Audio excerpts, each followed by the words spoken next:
remember the exact moment my world shifted. It was a Tuesday morning in late autumn.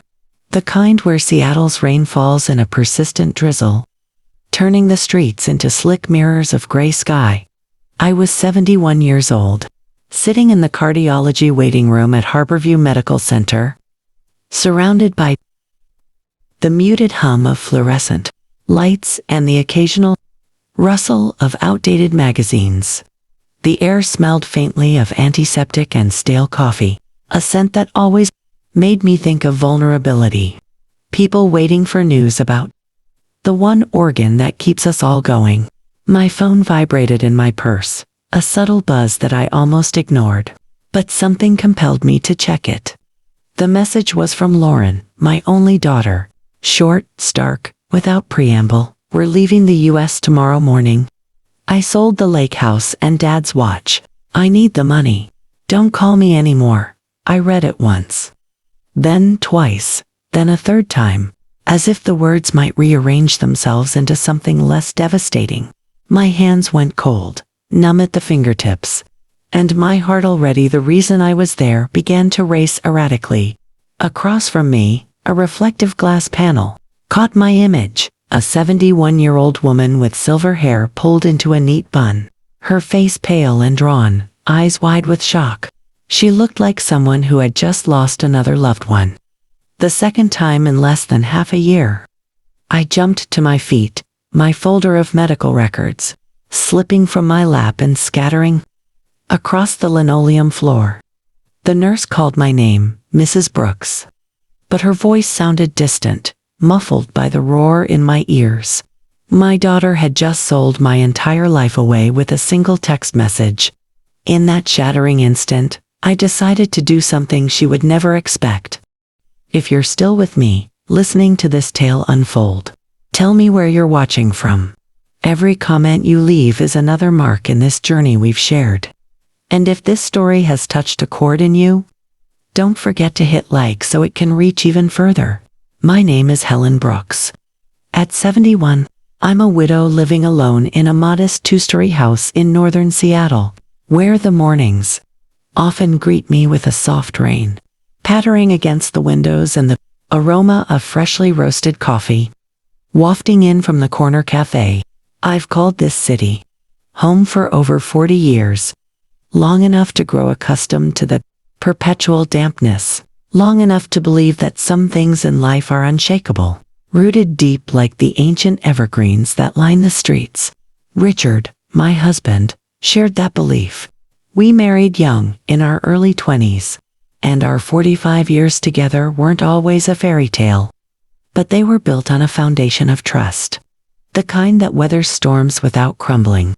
Richard was the careful one, a man who spent his career in finance, poring over contracts and fine print with the precision of a surgeon. I was the opposite, trusting perhaps too much so. I believed in people, in the goodness of family, as the safest harbor. Richard's death 6 months earlier had shattered that illusion, at least partially. It happened on a bone-chilling winter morning, a heart attack that struck swift and merciless. I can still picture that evening after the funeral.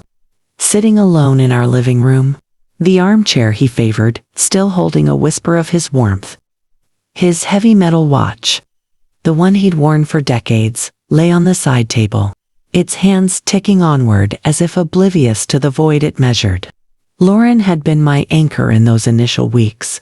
Our only child, she stayed with me, cooking simple meals, tidying the house, inquiring about my health with a tenderness that made me think. I wasn't entirely alone in my grief. At least I had her, I told myself. At least old age wouldn't be a solitary march. But that message in the waiting room shattered everything. The room spun around me, the elderly couple murmuring about test results. The middle-aged man absorbed in his newspaper. The steady beep of the number-calling machine. I felt like an intruder in my own life, pushed to the margins. I bent down to gather my scattered medical files, my hands trembling so violently I had to clutch the chair for support. The nurse called my name again, her tone laced with concern. I shook my head, murmuring that I wasn't feeling well and needed to reschedule. How could I lie on an exam table? Letting a doctor probe my heart when I wasn't sure if its frantic beating stemmed from illness or betrayal. I fled the clinic, collapsing onto a bench in the hallway. Gulping air like a drowning woman, I reopened the message. No apologies, no I love you. Mom, just cold finality. I called Lauren. 1 ring, 2, then voicemail. I tried again, and again. On the 4th attempt, she answered, her voice sharp with irritation. Why do you keep calling, Mom? I swallowed hard, my throat tight. Lauren, what did you mean in that message? What did you sell? You can't, Mom, I'm busy. Ethan and I are getting ready to go. Just calm down, calm down. My voice cracked. That's your parents' house. And that watch, she cut me off. You don't need those things anymore. You don't go to the lake much now. The watch just sits in a drawer. You don't even use it. I needed the money urgently. That's all. You can't just do that, I protested, fighting to keep my composure. That's family property. That's your father's keepsake.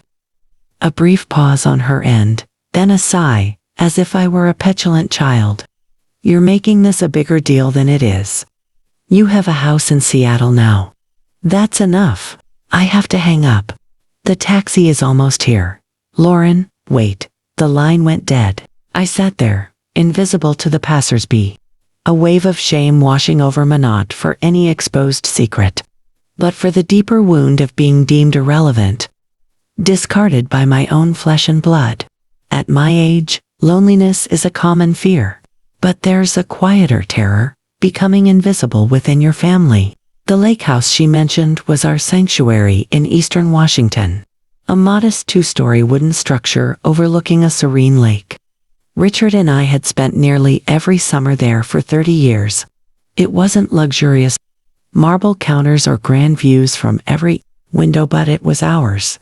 Richard taught Lauren to fish on those calm waters. I planted lavender along the porch, its scent mingling with the evening breeze as we sipped tea and watched the sun dip, painting the lake in hues of orange and pink. We saved for 15 years to buy it, envisioning it as our retirement dream, a place where memories accumulated like layers of paint on the walls. And the watch, Richard's constant companion since Lauren's birth. Its glass was scratched from years of wear. The metal band thinned in spots, but he never removed it. Time is the only thing that waits for no one, he'd say with a wry smile.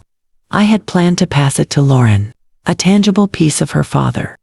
A reminder of the man who adored her unconditionally. Driving home from the clinic, the rain blurred the windshield like tears I couldn't shed. Familiar streets felt alien, each turn a reminder of loss. I entered the house without turning on the lights, sinking into Richard's armchair. The blanket he always folded still draped over the arm. The room was silent except for the wall clock's relentless tick. For the first time since Richard's death, I sobbed aloud, not for my husband, but for the betrayal that reduced my roles as wife and mother to mere transactions. I thought I'd lost everything, the lake house, the watch, our savings, and worst of all, my child. But as I rose to fetch water, my gaze fell on Richard's locked filing cabinet in his office. He'd once taken my hand, his expression grave. Helen, if anything happens, remember to keep the documents in here safe. Don't give them to anyone, not even Lauren, until you truly need them. I'd nodded then, dismissing it as his cautious nature. Now, standing before the cold metal, part of me clung to hope that this was a misunderstanding, that Lauren would call with apologies. But another part, forged from 71 years of life, whispered that Richard might have foreseen this, that I hadn't lost everything after all. That night, I sat before the cabinet, but I didn't open it. Not from fear, but because a vivid memory surged forward. So potent it forced me back into the chair. It was the days immediately after Richard's funeral. Seattle was shrouded in relentless gray rain, the kind that seeps into your bones. The house, bustling with mourners the day before, now echoed with emptiness. Wreaths removed, condolences faded, leaving only me in a suffocating silence. Lauren arrived early, her light beige coat damp. Hair tied back, face weary but composed. She hugged me tightly. A gesture I hadn't felt in years, familiar yet distant, warm yet piercing. "Are you okay, Mom?" she asked, her voice soft with concern. I nodded, though I was far from okay. Those days blurred into a fog of grief. I barely ate, slept, or remembered simple tasks. Once, I stood in the kitchen, refrigerator door open, unable to recall why. Lauren stayed the day, cleaning, sorting mail, brewing tea, and placing it in my hands like Richard used to. Each act stirred unshed tears. I thought she was filling his void, becoming my pillar. That afternoon, as I stared out the window from Richard's armchair, Lauren approached with a stack of papers, placing them neatly on the coffee table. She sat opposite me, her eyes gentle, disarming. "Mom," she said, "I think we should organize the paperwork. Dad is gone, and you can't leave things messy like this. These are just some asset management forms, so I can help you handle things, and you won't have to worry." I glanced at the papers, then at her. In that moment, she resembled the hopeful child bringing home drawings for approval. Exhausted, I didn't question. "You're doing this for me?" I asked, my voice hoarse from crying. She nodded. "Yes, you just need to sign.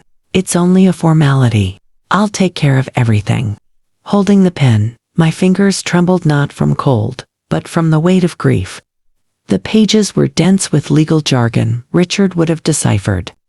My head throbbed. "Are you sure this is okay?" I murmured out of habit.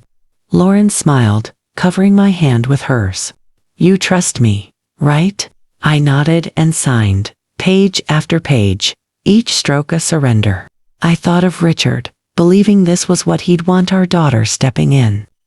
In the following days, Lauren's visits continued, reminders for medication, overnight stays to ward off loneliness. I clung to her care as proof of our bond, until the waiting room message connected the dots, those signatures, the formality, the sale's now legal. That night, after exhausting my tears, I called Lauren again. She answered promptly, but her tone was stripped of warmth. "Why are you still calling?" she sighed. I steadied my voice. "The papers you had me sign after the funeral, what were they?" A pause, telling in its length. "I told you, asset management paperwork," she said impatiently. "You signed them. Management or power of attorney?" I pressed, my heart thundering. "Casual as ever," she replied, "full power of attorney. Otherwise, I couldn't do anything." Dizziness swept over me. "You used that to sell the house and Dad's watch."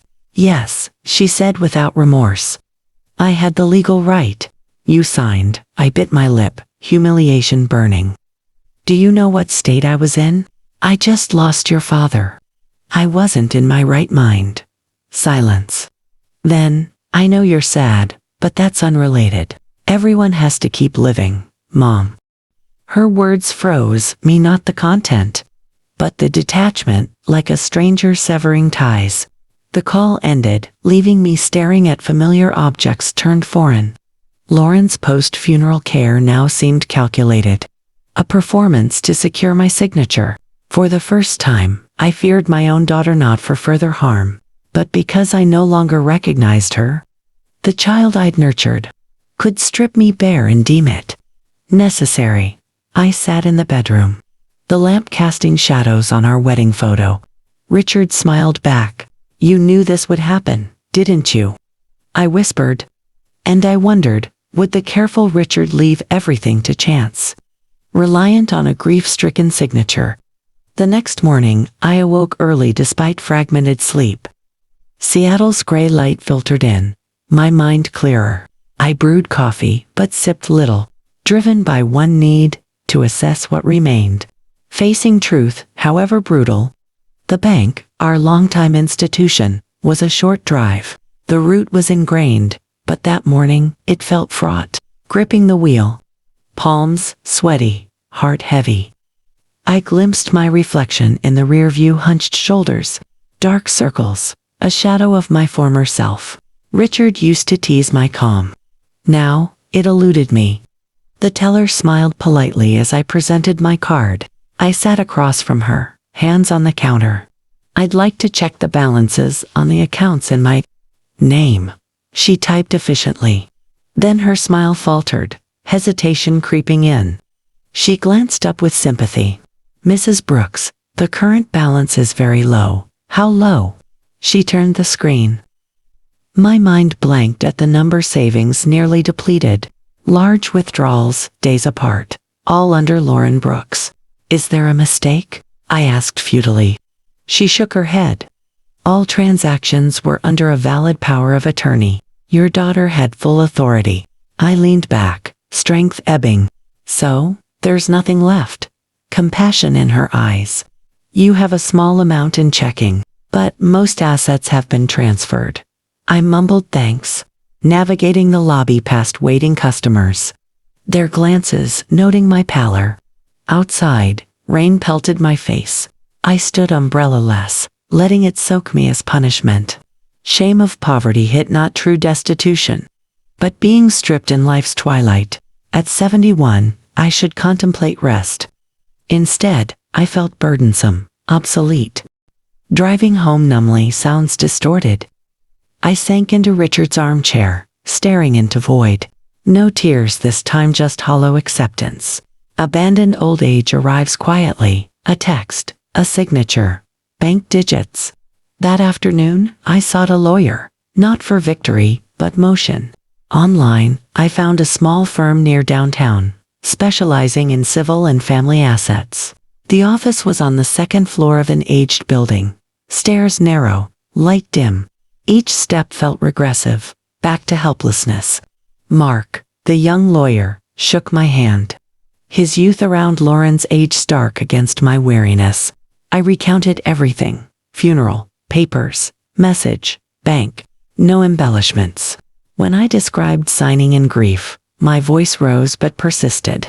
Mark listened, noting, nodding. Then, sighing, "Mrs. Brooks, I'll be direct. If it's full power of attorney without coercion or incapacity evidence." She acted legally, eyes closed. "Nothing I can do." "Not nothing," he cautioned. "We could sue on emotional distress grounds, but suing family is tough. Courts need clear proof. It could take years." Years at 71, a luxury. I nodded, leaving with emptiness.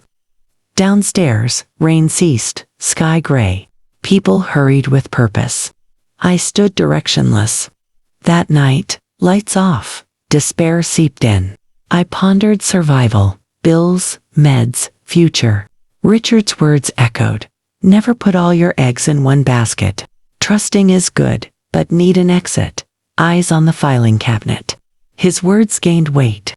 Richard spoke deliberately. If he mentioned safety, an exit, perhaps this wasn't endgame. Heartbeats shifted from panic to anticipation. I approached the cabinet but diverted to the bedroom, a sharper memory surfacing. 3 days before Richard's death, hospital sunlight filtered through curtains. He, emaciated but eyes clear, pulled a brown envelope from under his pillow, pressing it into my hand. "Put this in your jewelry box. Don't let anyone see it." Surprised. "What is it?" His gaze protective, only open when things go wrong. When you're no longer in control, I hoped never to need it. Tucking it in the oak box amid sentimental jewelry. Forgotten until now. Opening the box, with scent evoked decades. Beneath trinkets, the envelope waited, seal intact. Hands trembling, I opened it. Papers and a handwritten letter. Richard's slanted script tightened my chest. "My beloved Helen," it began, blurring my vision. "If you're reading this, I'm gone. And perhaps what I feared has happened." Deep breath, I continued. He wrote of risks within family, observing Lauren's traits that unsettled him. Love for a child isn't blind. It must pair with clarity. Pain struck, not fresh betrayal, but Richard's solitary burden. He detailed Plan B, assets safeguarded for worse cases. From love, not distrust. I perused papers, property under unknown LLC. Stocks, bonds, bank statements in my name with his passwords. Not trifling some strategic wealth. Stunned, but the bottom file halted my heart. Real estate Seattle. Ownership for Lauren's upscale apartment building. Beneficiary me. Lauren claimed, self-earned. I'd been proud. Now, Richard's quiet support revealed. Pieces aligned. Richard saw Lauren's impatience, money focus. He'd noted it subtly. I dismissed as generational. Letters end. Don't blame her or yourself. People reveal when opportunity knocks. This gives choice. Tears fell, not helpless, but understanding. Richard left position, foundation. Room's darkness lifted. Clarity emerged. Richard foresaw. Now, I faced truth. Next morning, clearer, I called Daniel Wright. Richard's lawyer of 20 years. Gray-haired, measured voice. Helen, I suppose you've opened the envelope. You knew. Not when. But you'd call. We met that afternoon. I brought the envelope. Daniel reviewed, nodding. All legal, no gaps. Lauren's building. Yours, undisputed. Relief mixed with resolve. What she did. Exploited power, but revoked. You control the rest. We planned silence, no confrontation. Revoke power. Transfer assets. Prepare notice.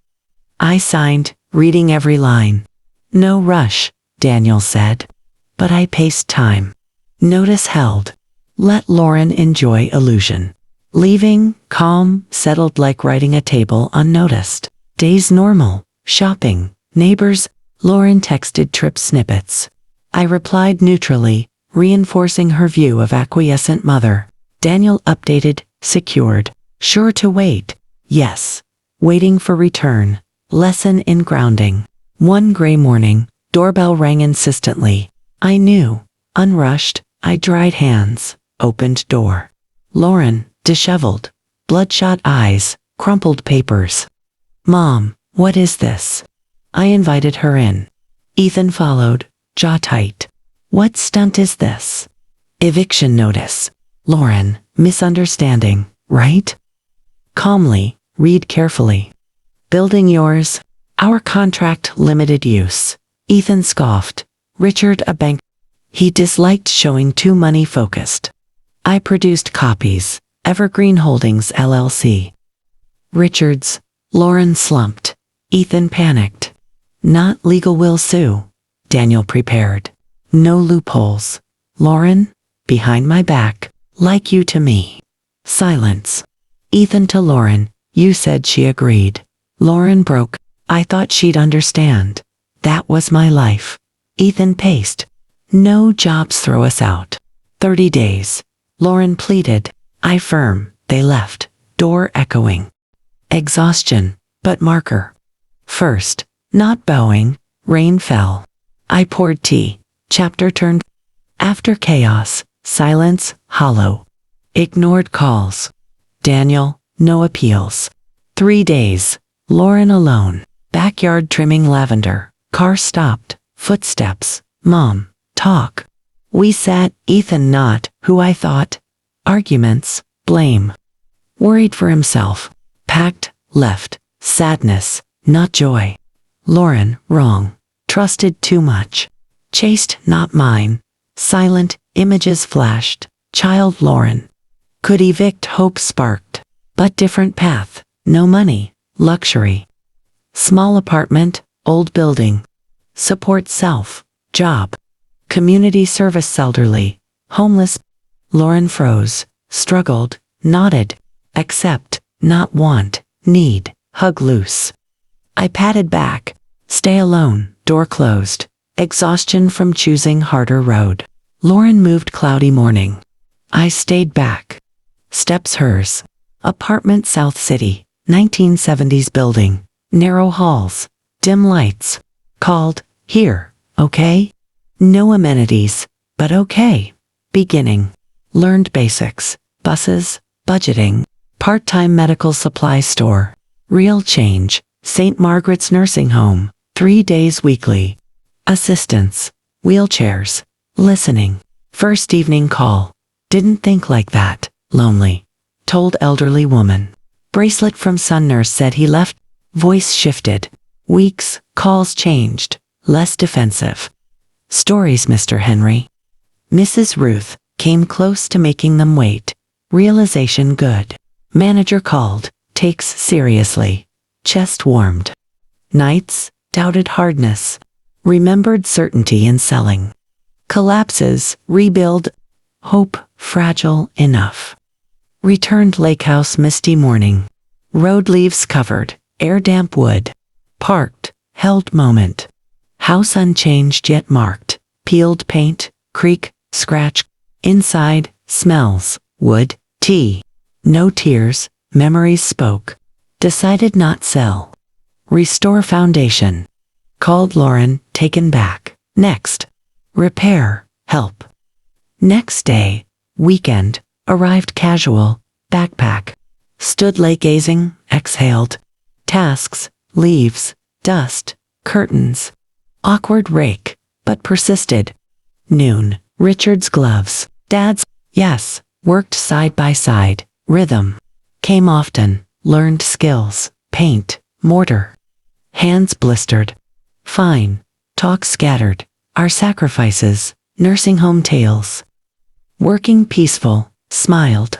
Relationship softened. Silence is comfortable. Afternoon. Lauren. Look. Open land beyond trees. Flat lake. Father said meaningful. Idea formed. Place for elderly. Warm. Seen. Lauren. Serious. Yes, Dad. Like help. Named Richard. Began slowly. No fanfare. Sketches. Input. Paths. Rails. Light. Evening tea. If not firm. Never understood. Did 4 chance change. Project shaped. Bricks. Hands learning. Richard. Project autumn start. Mist. Sunlight. No sign. Chairs. Walkway. Toast. Smell. Guests via nursing home. Rest. Water view. Dinner company. Called home. Lauren daily.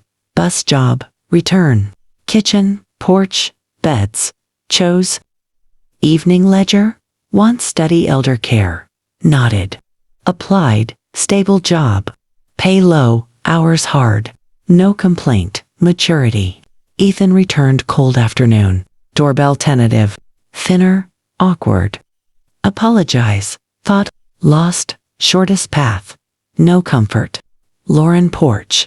Stayed fireside. Lauren inside calm. Apologized. Start over. Not old path. Ethan. Change. Not waiting. Left. Night fire. Okay. Nodded. Project rhythm. Stories. Notes. Letters. Box shelf beside Richard photo. Porch lake watching presence felt. Family. Stand without harm. Chance right. Respect choices. Letter quiet morning. Daniel. Time. Understood.